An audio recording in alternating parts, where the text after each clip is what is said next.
How to set up and activate voicemail on iPhone. Let's get started. First, launch your phone app. Now navigate to the Calls tab. At the top right, you're gonna find 3 bars. Click on that. Set it to voicemail. Now click on the option Edit given at the top left. Select the option Edit Voicemail Greeting.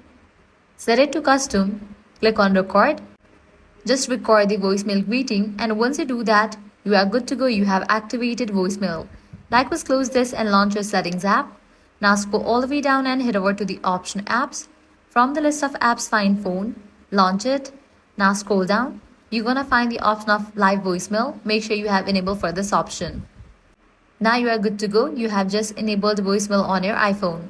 So that's a wrap for this video. If this guide helped you out, do not forget to like, share and subscribe. Thanks for watching.